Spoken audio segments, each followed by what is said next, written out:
되리라. 아멘. 아멘. 미국의 제42대 대통령을 역임했던 빌 클린턴이 그 대통령직을 마치고 나서 회고록을 썼는데, 그는 이렇게 회고하고 있습니다. 나는 10대 시절에 케네디 대통령과 악수하는 순간 결심했다. 나도 대통령이 되겠다. 대통령으로 방향을 정하고 나니까 속도가 생겼습니다. 그는 오직 대통령이 되는 길로만 걸었습니다. 마침내 대통령이 되었습니다. 인생은 속도보다 방향이 중요한 것이죠. 아멘. 똑같은 아침 이슬을 마시지만 뱀은 독을 만들어내고 꿀벌은 꿀을 만들어냅니다. 방향이 완전히 다릅니다. 오늘 여러분은 독을 만드는 인생을 살고 계십니까? 꿀을 만들어내는 인생을 살고 계십니까? 꿀. 할렐루야. 아멘. 알코올 중독 아버지가 두 아들을 두었습니다. 아버지는 술로 폐가 망신하고 객사했습니다. 근데 큰 아들은 술 주정꾼이 되었지만 작은 아들은 술을 한 모금도 마시지 못했습니다. 신문 기자가 큰 아들에게 물었어요. 왜 그렇게 술을 마십니까? 내가 술을 안 마시게 생겼습니까? 아버지가 술 중독으로 폐가 망신했습니다. 신문 기자가 둘째 아들에게 물었어요. 왜 그렇게 술을 마십니까? 내가 술을 마시게 생겼습니까? 아버지가 술 중독으로 폐가 망신했습니다. 아멘. 아니, 똑같은 아버지 밑에서 어떻게 이렇게 정반대의 결과가 나오죠, 여러분? 방향이 중요한 것이죠, 방향. 제가 한 20여 년 전에 우리 지방의 교육자에서 4박 5일간 중국 여행을 다녀왔는데 그때 백두산 천지에 올라갔습니다. 6월 초였는데 백두산에는 그제서야 봄이 시작되고 있었습니다. 날씨가 얼마나 화창하고 좋던지. 근데 백두산 정상이 그렇게 화창한 날이 1년 중에 100일도 안 된대요. 워낙 날씨가 변화무쌍하기 때문에. 그 조선족 가이드가 역시 목사님들이 오시니까 날씨가 좋은 것 같다고. 그 백두산 정상에 그 거대한 화산 분화구에 엄청난 호수가 있는데 그 호수에 고여있는 물이 동쪽으로 흐르면 두만강을 통해서 태평양으로 흘러가지만 서쪽으로 흐르면 압록강을 통해서 대서양으로 흘러갑니다. 똑같은 곳에 있던 물이 영영 만나지 못하는 물이 됩니다. 방향이 중요한 것이죠. 오늘 본문에도 방향의 중요성을 보여주는 말씀이 나옵니다. 자, 7, 8절 다 같이 시작. 하나님 그 위에 자주 내리는 비를 속삭여 만나는 자들이 한 땅을 들면 하나님께 복을 받고 하나님의 가시와 온 길을 내면 벌을 당하고 저주함에 가까워 그 마지막은 불사람이 되리라. 아멘. 자, 여기 비가 자주 내리는 땅이 있어요. 옥토라는 의미죠. 농사짓기 아주 좋은 땅입니다. 수분이 넉넉해서 무엇을 심든지 잘 되는 축복의 땅입니다. 그런데 이 옥토에 전혀 다른 두 가지 종류가 자라고 있다는 것입니다. 하나는 채소입니다. 축복의 식물입니다. 다른 하나는 가시와 엉겅퀴입니다. 땅만 못쓰게 만드는 잡초입니다. 저주를 받아 나중에는 모조리 배임을 당하고 불구덩이에 들어가게 됩니다. 비가 자주 내리는 좋은 땅에서 채소로 방향을 잡았느냐, 아니면 가시와 엉겅퀴로 방향을 잡았느냐, 거기에 따라서 종말에는 축복과 저주로, 천국과 지옥으로 쫙 갈라지더라는 것입니다. 아멘. 속도보다 방향이 중요한 것입니다.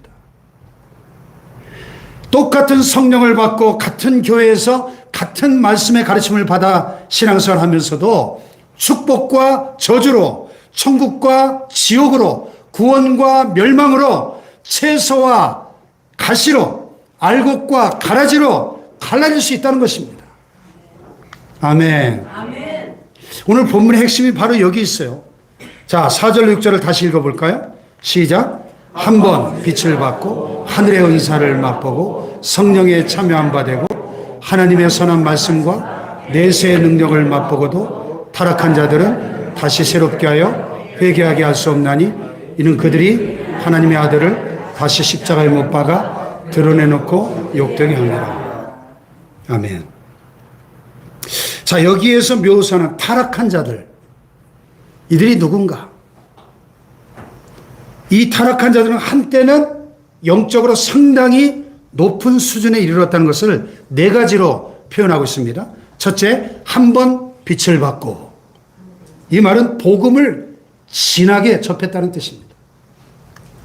빛이 되시는 예수 그리스도를 믿고 거듭나 구원을 받았다는 말입니다. 두 번째, 하늘의 은사를 맛보고, 이 말은 영적 체험을 분명히 했다는 것입니다. 세 번째, 성령에 참여한 바 되고, 이 말은 성령의 체험을 한 후에 성령의 사역까지도 하게 되었다, 그런 의미입니다. 또 네 번째, 하나님의 선한 말씀과 내세의 능력을 맛보았다 그랬어요. 하나님의 그 선한 말씀의 귀중한 가치도 체험했고 그 말씀의 능력도 맛보았습니다. 그리고 내세의 능력도 맛보았습니다. 내세의 능력이 뭐예요? 장차 오실 주 예수 그리스도의 재림과 함께 임하게 될 그 하나님 나라의 능력, 천국의 그 놀라운 능력도 맛보았어요. 자, 이 정도면 영적으로 상당히 높은 수준에 이르렀던 사람이 분명하죠. 그런데 그렇게 하고도 타락한 사람들이 있다는 것입니다. 이런 사람들은 다시는 새롭게 할 수 없고 회개할 수 없다고 히브리서 기자는 경고하고 있는 거예요. 사실 이 본문은 성경에서 가장 해석하기 어려운 난해 구절이기도 하고 논란이 많은 구절이에요. 왜냐하면 한번 구원을 받았다가 그러면 구원을 잃어버릴 수도 있다는 뜻이냐? 자, 이 말씀 속에 우리가 두 가지 역설적이고 이중적인 의미가 들어있다는 것을 알아야 합니다. 첫째는 정말로 그런 영적 수준에 올라간 사람은 결코 다시는 타락할 수 없다, 그런 말씀이기도 합니다.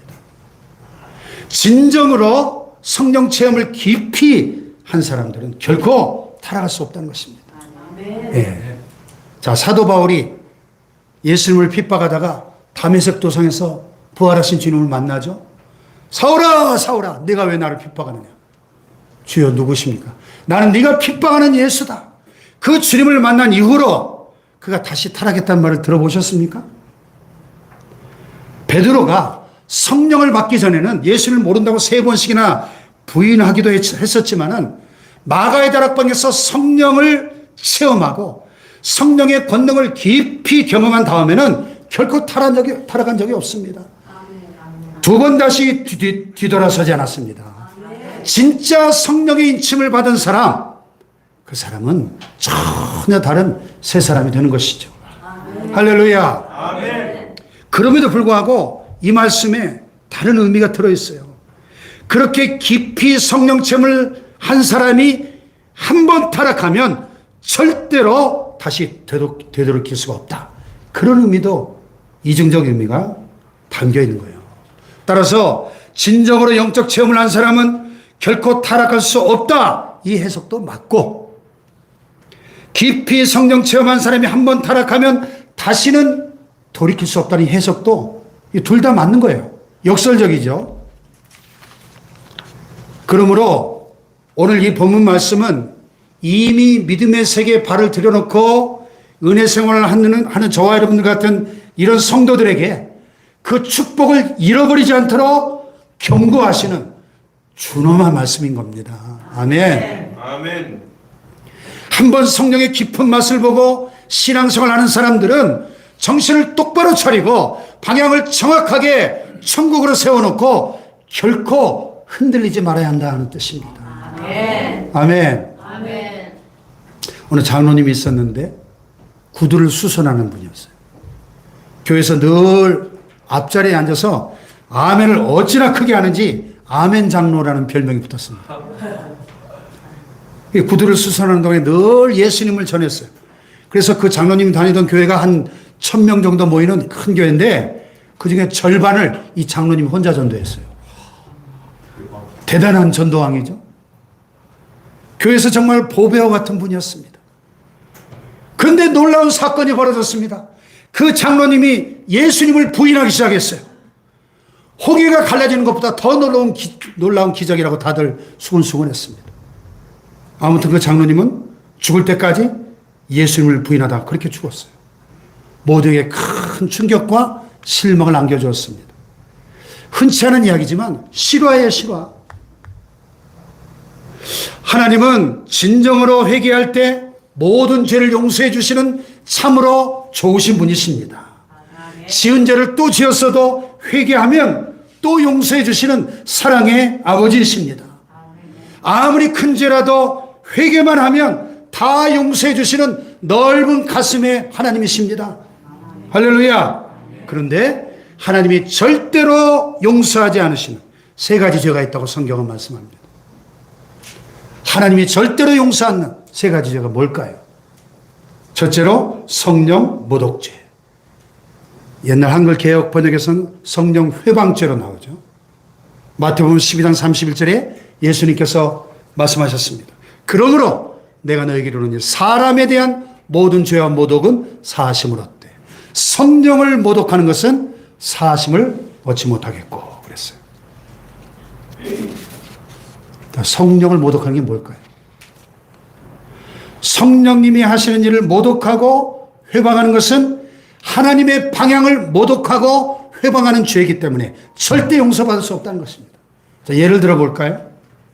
성경의 예를 들어 보겠습니다. 민수기 13장 14장에 우리가 지난번에 12정탐꾼의 이야기를 살펴보았는데 이스라엘 백성들을 가나안으로 인도하시려는 것이 하나님의 의도였습니다. 그런데 불신앙적인 10명의 정탐꾼이 그 하나님의 의도를 정면으로 반대하고 대적했죠. 결국 모두가 죽었습니다. 성령 모독죄, 성령 회방죄였기 때문에. 아멘. 아멘. 자, 신약시대 예수님 당시에 바리새인들과 서기관들이 예수님께서 성령의 능력으로 귀신들을 쫓아내는 걸 보면서 뭐라 그랬죠? 야, 저 사람은 귀신의 왕 바알세불을 힘입어서 귀신을 쫓아내는 거야. 이렇게 조롱하고 비방을 했습니다. 성령의 역사를 사탄의 역사로 폄하하는 이 성령 모독죄, 성령 회방죄였던 것입니다. 그래서 예수님이 이 말씀의 배경이 바로 그것입니다. 그래서 마태복음 23장에서 예수님께서 바리새인들과 서기관들을 향하여 화 있을진저 외식하는 서기관들과 바리새인들이라고 7번 저주하십니다. 7번. 성경의 7은 완전수죠. 완전한 저주를 선언하셨어요. 왜? 성령 모독죄였기 때문에. 두 번째는 성령 기만죄입니다. 이스라엘에서 해마다 7월 10일이 되면 대속죄일 행사가 있는데요. 모든 죄를 사함받는 1년 365일 중에 가장 중요한 날이죠. 아사셀 양이 그 모든 죄를 다 전가시키고 모든 죄를 사함받는 날입니다. 그런데 이날 모든 죄가 다 용서를 받는데 용서받지 못하는 죄가 한 가지 있습니다. 대속죄를 용서받을 것이니까 고의적으로 의도적으로 범하는 죄는 용서받지 못하는 것입니다. 왜? 성령을 기만하는 죄이기 때문에. 그 다음에 세 번째는 타락죄. 오늘 본문에 나오는 이 죄입니다. 한번 깊은 은혜를 맛보고도 타락한 자는 다시 새롭게 될 수 없습니다. 어떤 자매는 이 설교를 듣고 집으로 돌아가 자살했다고 합니다. 한번 타락하면 영원히 구원받지 못하는 몸이라고 비관해서 아예 자살했다는 거예요. 이것은 심각한 오해죠. 타락한 자들은 다시 새롭게 하여 회개하게 할 수 없다. 이 말씀에는 깊은 의미가 있습니다. 여러분, 성경을 우리가 잘 올바르게 해석을 해야 돼요. 이단들이 다 성경 들고 나옵니다. 문제는 어떻게 해석하느냐가 중요하죠. 바른 해석이 중요합니다. 이 타락한 자들, 이 말을 원어에 보면 파라페슨타스라는 헬라어인데 이 말은 하나님을 거부하고 떨어져 나간 자를 가리킵니다. 자, 보세요. 믿음의 사람도 얼마든지 죄를 지을 수 있어요, 없어요? 죄를 지을 수 있습니다. 성령을 받은 사람도 넘어질 수 있어요, 없어요? 넘어질 수 있습니다. 그러나 회개할 능력이 있습니다. 회개의 기회가 남아있어요. 회개하지 않고는 도저히 견딜 수 없어 몸부림칩니다. 아멘. 근데 어떤 사람은 신학교를 졸업하고도 중이 된 사람이 있어요. 회개하고 돌아올 마음도 없고 능력도 없고 가능성도 없습니다. 자, 통일교회 교주 문선명, 전도관의 교주 박태선 장로, 이런 사람들의 그 비하인드 스토리를 읽어보면 그들도 처음에는 교회에 들어와서 은혜 받고 부흥회 때 성령도 체험하고 했던 자들이에요. 근데 스스로 어느 순간 교만해져서 자신을 신격화하고 자기가 하나님이라고 주장하고 성령의 역사를 거부하고 성령을 모독하는 죄에 빠지고 말았습니다. 구원의 길에서 완전히 파라페선타스 된 거예요. 이런 경우를 가리키는 겁니다. 제가 잘 아는 어느 목사도 엄청난 성령의 능력과 은사를 받아서 막 귀신을 쫓아내고 병을 고치고 예언도 하고 유명해졌습니다. 한번 집회 때 막 400명, 500명씩 전국에서 목사님들이 모일 정도로 유명해졌어요. 그러니까 막 헌금도 많이 들어오고 돈이 많아지니까 어느 순간 교만해지고 타락해서 자기 사모와 두 아들이 있는 가정을 버리고 신디 반주자와 불륜을 맺고 그 자매를 이 시대의 여선지자라고 막 신격화하더니 거액의 헌금을 챙겨가지고 미국으로 야반도주하고 말았어요. 지금 이런 경우를 일컫는 겁니다. 자, 6절을 다시 보세요. 6절. 타락한 자들은 다시 새롭게 어떻게 해요? 회개하게 할 수 있다 없다? 없다는 거예요. 회개가 안 된다는 거예요. 그 지경에 이르면 회개가. 이런 사람들은 한 번 십자가에 죽으신 예수님으로 인하여 단번에 완전한 구원이 이루어졌는데 그 예수님을 다시 십자가에 죽으라고 못 박고 욕되게 모독하는 자들이라고 오늘 6절은 말씀합니다. 예수님을 다시 십자가에 못 박는 자들이라는 거예요. 그래서 한 번 은사를 맛보고 이렇게 타락한 자들은 절대 구원을 받을 수가 없는 겁니다. 방향을 바꾼 사람들이죠. 참 두려운 말씀입니다. 인생은 속도보다 방향이 더 중요한 것입니다. 방향이 잘못되면 결론은 파멸이에요. 그동안의 모든 노력이 헛수고가 되는 겁니다. 그 대표적인 성경 인물이 누구예요? 가룟유다예요. 야, AI 보고 가룟유다 그려보라 그랬더니 이렇게 리얼하게 가룟유다를 묘사했어. 유다는 예수님의 12제자 중에 한 사람이었습니다. 그러나 방향을 바꾸었습니다.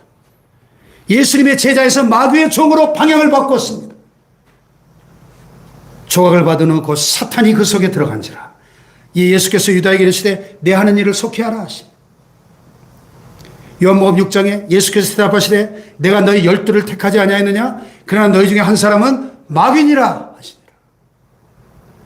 예수님은 유다같이 이렇게 방향을 안 좋은 곳으로 바꾼 사람은 차라리 태어나지 않았더라면 좋을 뻔했다. 이렇게 말씀하십니다.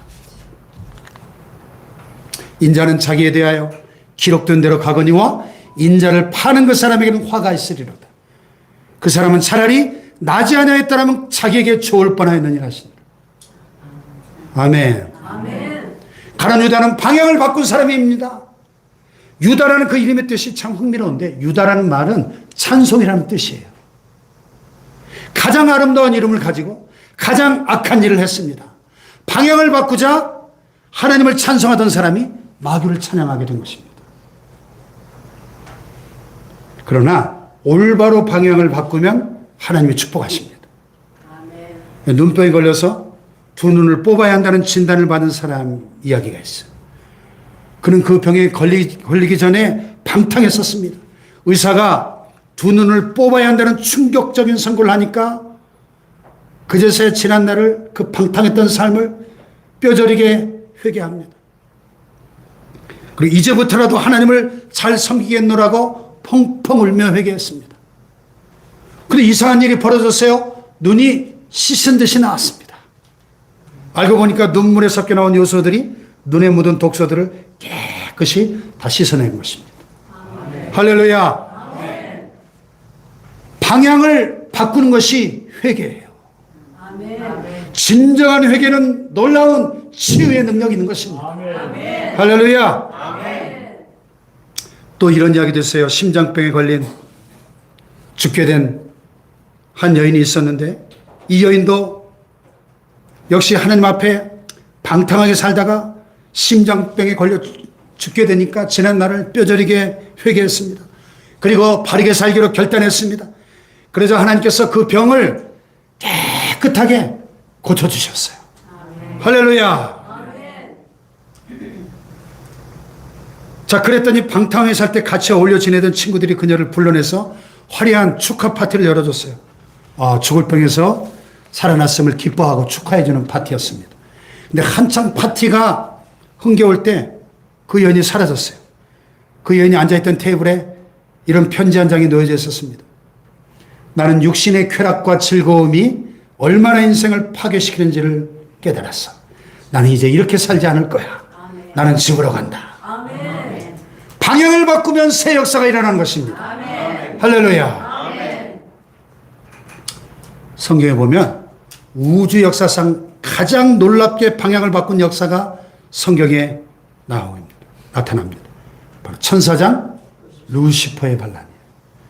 이사야 14장에 보면 너 아침의 아들 계명성이여 어찌 그리 하늘에서 떨어졌으며 너 얼굴 높은 자여 어찌 그리 땅에 찍혔는고 네 마음에 이르기를 내가 하늘에 올라 하나님의 뭇별 위에 내 자리를 높이리라.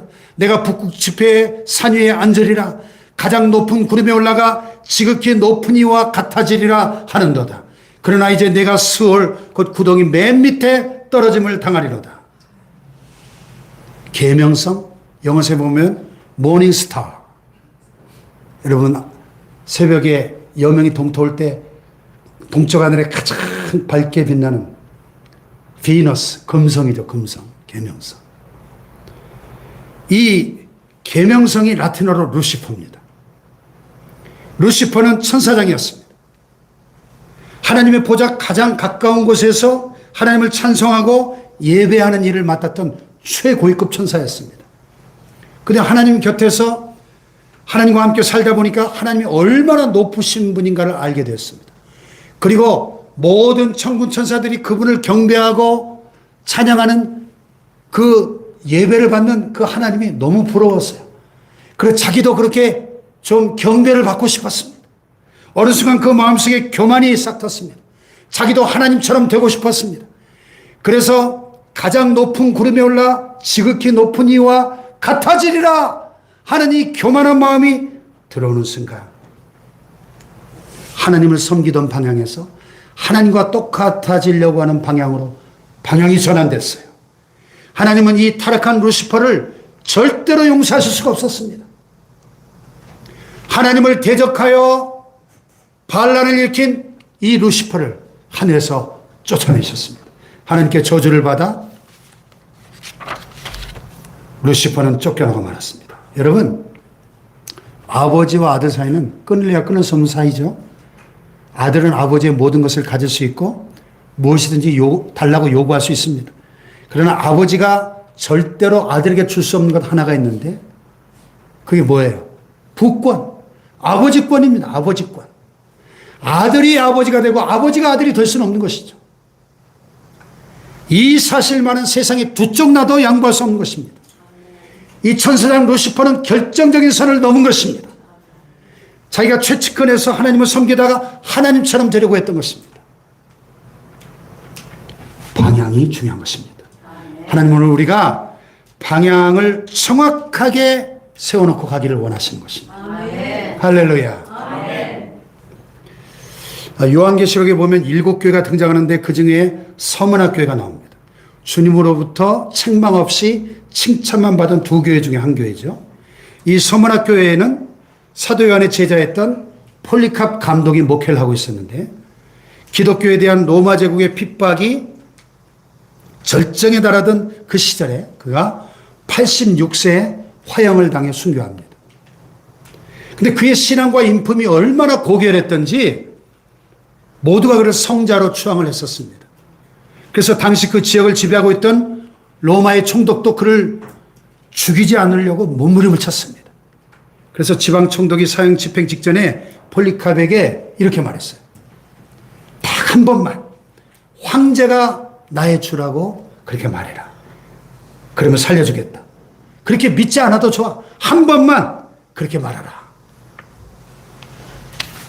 그랬더니 폴리캅이 고개를 좌우로 흔들면서 이렇게 대답했어요. 내가 86년 동안 주님을 섬겨왔으나 그분은 단 한 번도 나를 모른다고 하신 적이 없는데 내가 어떻게 이제 와서 그분을 모른다고 할 수 있겠는가?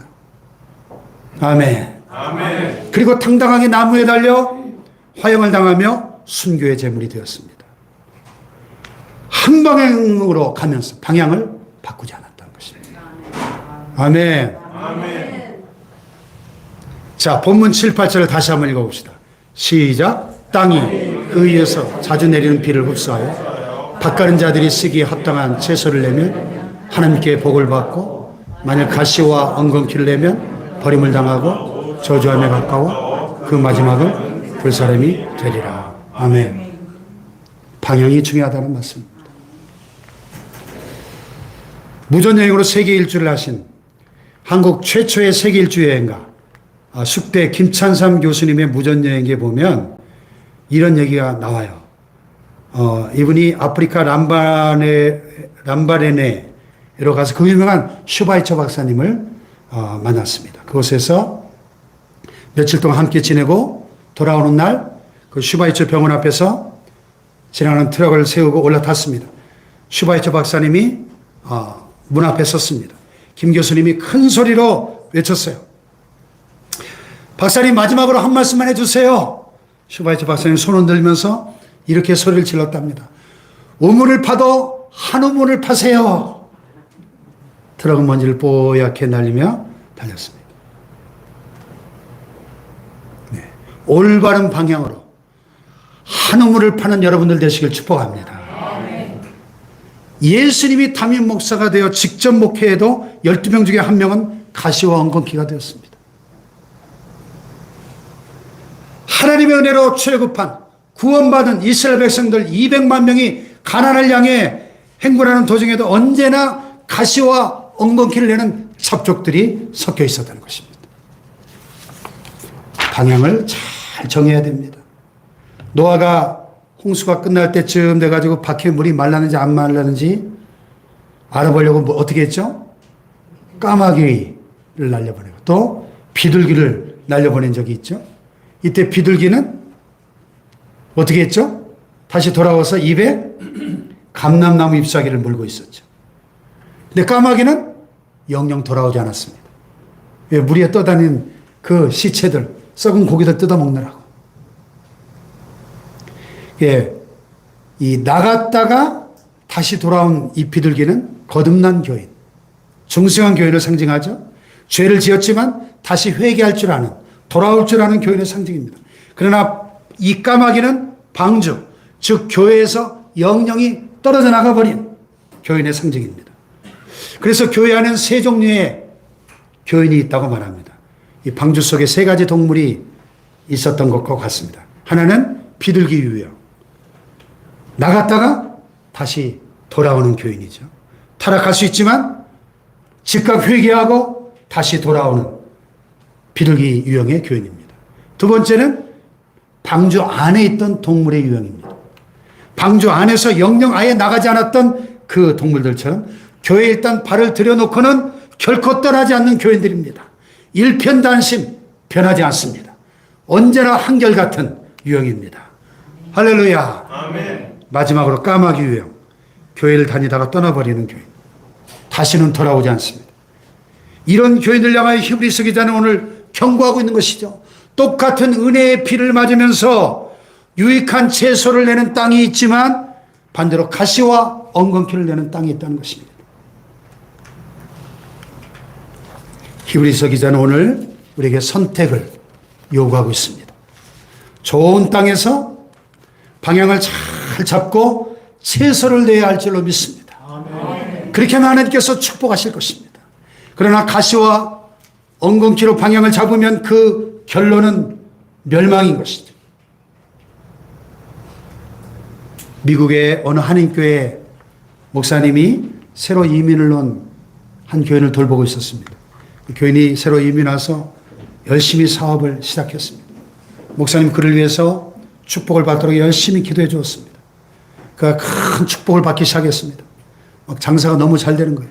이제 어느 정도 기반을 잡으니까 주일 저녁 예배를 슬슬 빠지기 시작하더니 너무 바빠지니까 주일 낮 예배도 가끔씩 결석을 합니다.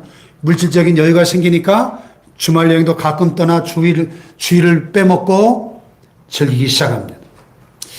목사님이 그를 위해서 간절히 기도하는데 하나님께서 그의 생명을 데려가시는 환상이 보입니다. 목사님이 깜짝 놀랐습니다. 그를 찾아가서 간절히 기도합니다. 하나님, 이 사업이 쫄딱 망하게 하여 주시옵소서. 깜짝 놀랐습니다. 기도를 마치다니, 목사님께 기분이 나빠가지고 어떻게 그런 기도를 하실 수가 있습니까? 목사님이 이유를 설명해 줍니다. 이 교인이 울면서 회개합니다. 다시 하나님을 섬기고 교회를 사랑하는 방향으로 전환을 합니다. 할렐루야! 하나님이 주시는 아름다운 땅에서 가시와 엉겅퀴가 아니라 축복의 채소를 만들어가는 하나님의 사람들이 되시기를 주님의 이름으로 축복합니다. 아멘. 할렐루야! 아멘.